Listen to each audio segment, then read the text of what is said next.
We are joined by one of our favorite guests, and he was calling a game with Iron Eagle on Yes. He's one of the broadcasters for Brooklyn Nets games. You also see him on the worldwide leader in sports and ESPN, longtime NBA player, now turned broadcaster, Richard Jefferson. How are you, Richard? I am outstanding. How are you guys doing today? I am doing fine. What do you make of last night's game with the Nets, Richard Jefferson? You go for it. One, what I make of it, the Cleveland Cavaliers actually have a pretty strong team. What I make from it, there's so much. There's so many layers to it. One, to see Kyrie and KD and James Harden play, close to 50 minutes last night, I think was encouraging because, one, James Harden is not in the best condition, are not in his championship normal condition.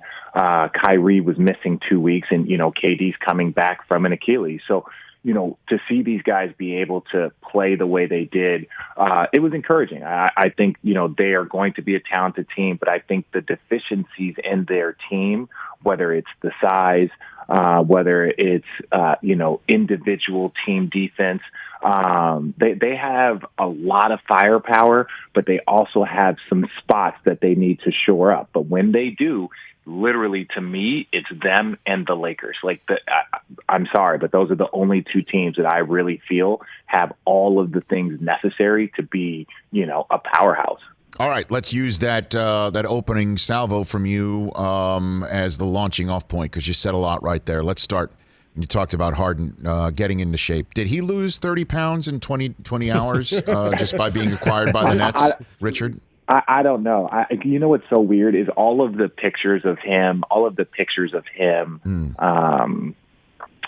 that looked like he was heavier were all like in warm-ups. And I'm not saying that he was wearing a few extra tops or maybe a back wrap or whatever, but it seems like there was a level of embellishment there. I don't, I look, NBA players are physical specimens, but I don't think you can lose that much weight. But that being said, when you're playing 46 minutes a night, all you got to do is mix in a couple of salads and, not, eating unhealthy, right, and the stuff will fall off of you very, very quickly, especially when you're in the prime of your career. So, if he has refocused himself, if he's re-locked in, if he's doing the things that he needs to become the MVP caliber James Harden that he's been for the last 5 seasons, I imagine that flipping a switch, you could see a body change in a matter of 10 days and 2 weeks. So you're saying he was wearing he was wearing a clump suit, warming up or something like that, Richard? Is that where you're going? Minus the headpiece, minus the head makeup, okay, just like Hercules, the body suit. Hercules. So,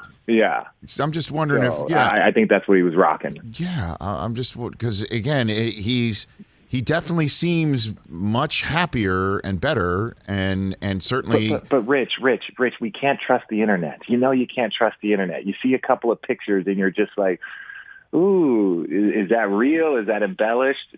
At the end of the day, he showed up. Yes. And he's had 3 triple-doubles in 4 games, and he's had 2 30-point triple-doubles. So, say whatever you want. He's getting into better shape, but those numbers are monstrous. I'm not going to talk about his physical shape. I want to talk about his physical numbers, and his numbers look great thus far. Richard Jefferson here on the Rich Eisen Show. You also referred to Kyrie being away for 2 weeks.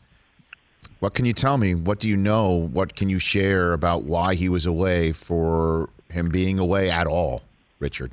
Well, what happened? There hasn't been much, clarification. There hasn't been much communication. I think, professional sports, as you guys know, is one of those things where it's like you don't really get a break.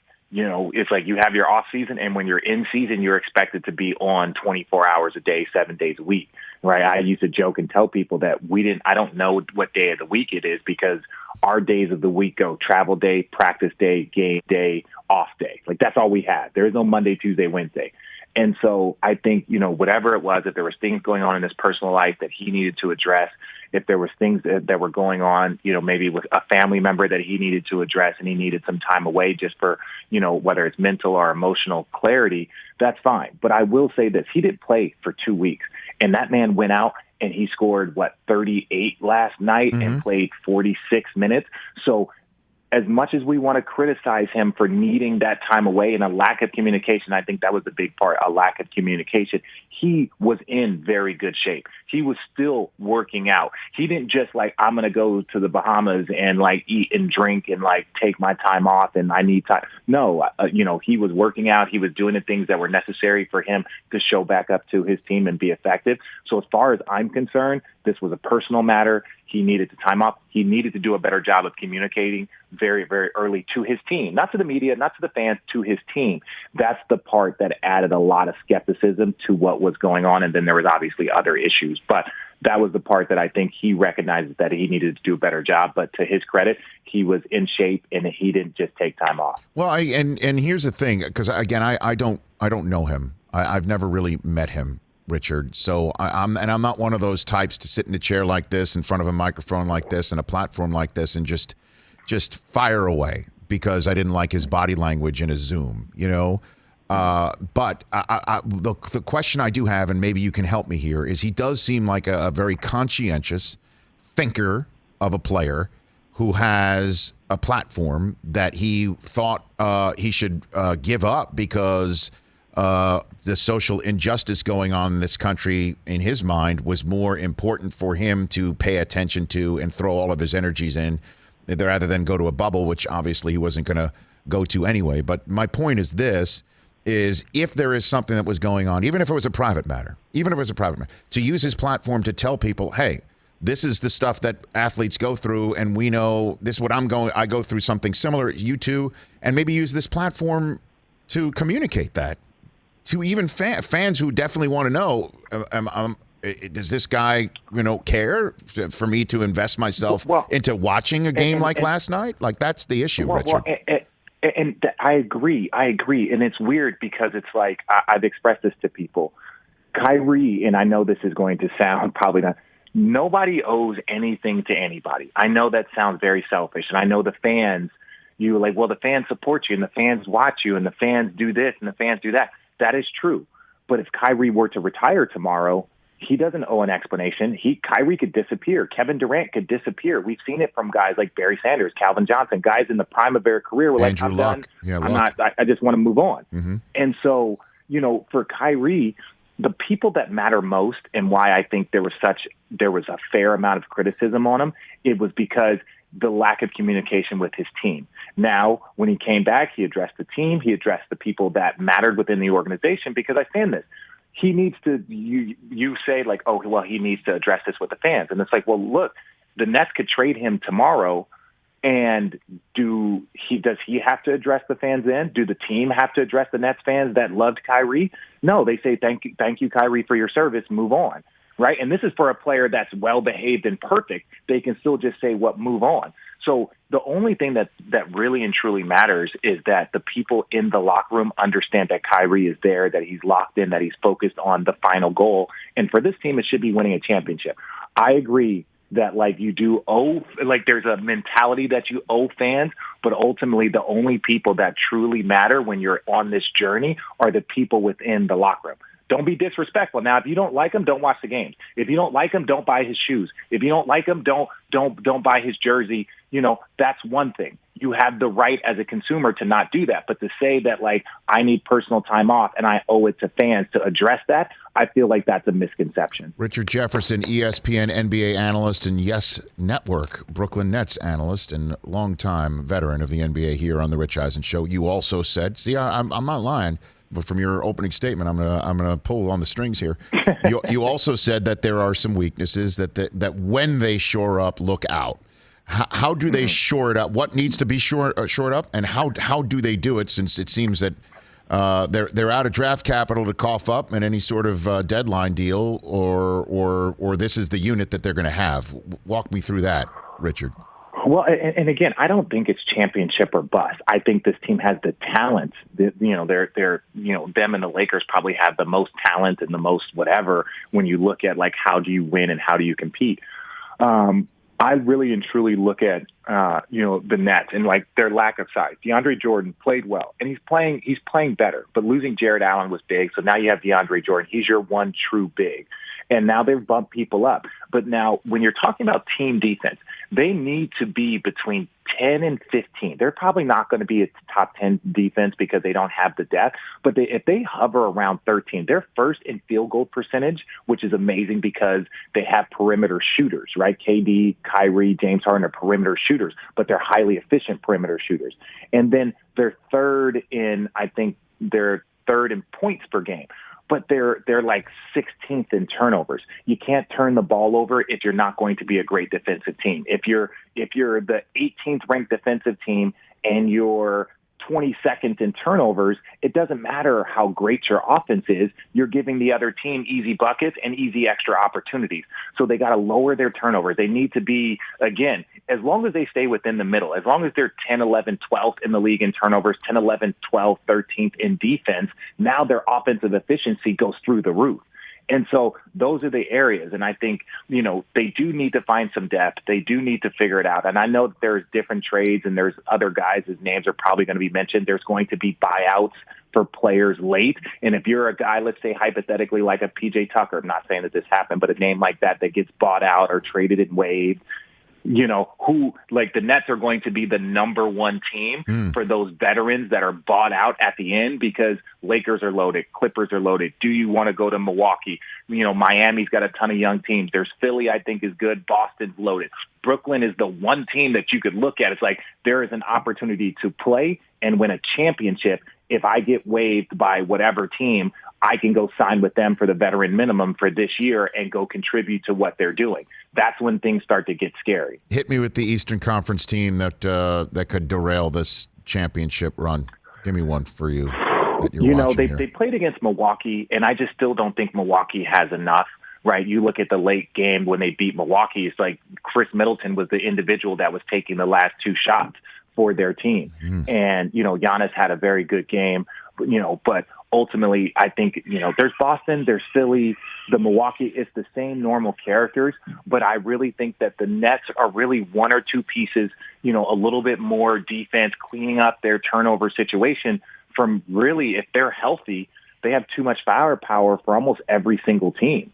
Philly could be a problem with their size. Tobias Harris, Joel Embiid. If Joel Embiid is playing and he's banging and posting up extremely well against DeAndre Jordan, there's nobody else to come in after DeAndre Jordan, right? There's nobody else to come in. So if DeAndre Jordan's in foul trouble, Joel Embiid could really cause a problem for that team, and including Ben Simmons with his size.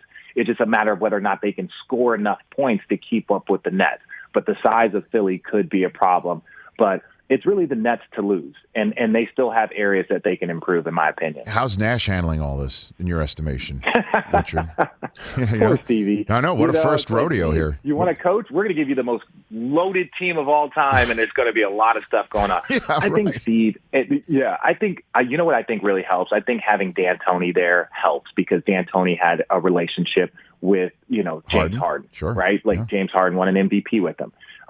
So having Jacques Vaughn, who was there with Kevin Durant and Kyrie last year, having Steve Nash that had a relationship with Kevin Durant, I think this group, especially KD and Kyrie, you need to connect with them on a human level, not just on a basketball level, right? I don't think they're the players that show up, play basketball, go home, right? Like they need more than just like a basketball coach. They need a person that they believes in them on all aspects of their life. And so I think Steve Nash is a perfect guy for that. And including, you got Ime Udoka, you have a great balanced staff there with the Nets that I think helps. It's not just Steve Nash as a first-time head coach, and there's no relationships up and down that staff with the players. There's relationships just riddled within. And then I guess, to finish up here, Richard, when I first asked you, what do you make of last night's game? You say the Cavs have a good team. I know they don't have Harden and Kyrie and Durant, which is why we're finally getting around to the team that actually won last night. We're also on the radio in the great state of Ohio. And last night, I guess if it was a bowl game, it would have been the Richard Jefferson Bowl, since you have some Cavs ties. Connections to both, yeah. Exactly. What do you make of I love Sexton, and they're not even whole. They didn't have Kevin Love. They didn't have Darius Garland. But Colin Sexton is such a competitor. You look at, like, he had blocked shots. He was playing defense. He was making plays. He was distributing. To score 20 points in a row, like, dude, like, there's prime players. There are players in their prime, great MVP players that have not done that. And so, he's a very, very talented young guard. I think he's getting better. I still think he needs to learn how to get his teammates involved just a smidge more. And I know I'm being critical for a kid that's averaging 25 points a game, but that raises your team's level. I think J.B. Bickerstaff has done an amazing job. He's finally got an opportunity to coach. He's been an interim head coach in Houston, interim head coach, and then a head coach for 1 year in Memphis. He just never really got the opportunity to have a team, a training camp, and like 2 or 3 years of working and developing with talent. And I think this is a great opportunity. I think J.B. Bickerstaff is going to be a great coach. I know you want to say young because he's only like 41, but he's a great young head coach that's been in the game for 20 plus years. And what about Drummond? Allen had more minutes last night. Is that somebody that they're kicking the tires on to see if Drummond, who's going to have to get paid, needs to be moved? What do you think of that situation? Yeah, Drummond is so good, leading the league in rebounding. He's just so talented and such a big force. I think Jared Allen is probably, a fail-safe because it's like, hey, Jared Allen is a very, very good big. He's not probably going to get the Drummond numbers, right. But if you were to trade Drummond for pieces or draft picks, you have a very good young big that should have been starting for the Nets, a lot of people believe. You have a very young big that you can, pay probably half the price, but he's got a ton of potential, one of the best shot blockers in the league. So that gives you the leverage to maybe trade Drummond to get some pieces, maybe get some more young talent, especially with Kevin Porter, struggling, with some things there. So you're losing the wing that everyone thought was going to be the future 18, 19 point a game scorer for you. So now you have that option with Drummond. And look, ultimately, if Drummond is going to be a guy that's going to be a stud and a star, he might have to do it someplace else and get his money someplace else. I think the pickup of Jared Allen was huge, but it also sometimes leads to the writing on the wall for a great player like Drummond. It's like, no, you're great. No one's questioning your greatness. It's just, we're too young. We're not very good. You're probably going to be moved someplace so that we can, kind of restructure. It's no different than Chris Paul getting traded from Oklahoma City. It's not that he's not great. It's just we're not going to continue going in this direction, and we'd be wasting your greatness right here, right now. Richard, I really appreciate the call, man. Great. I was listening to you and Ian on that broadcast last night, and him telling you to go Google Colin Sexton's I know, what a jerk, right? That was hilarious. Ian, the nerve of this guy, and it was like... It's like, dude, I'm kind of busy right now, Ian. I can't just sit here and Google stuff. But, he doesn't care about that stuff. It was he doesn't care. It's so funny. Richard, thanks for the call. Let's chat again soon. Thanks, brother. Really appreciate it. Thanks, Richard. You bet. That's Richard Jefferson. He's great. Hey, you watched all the way to the end. Thanks for that. Watch more right here.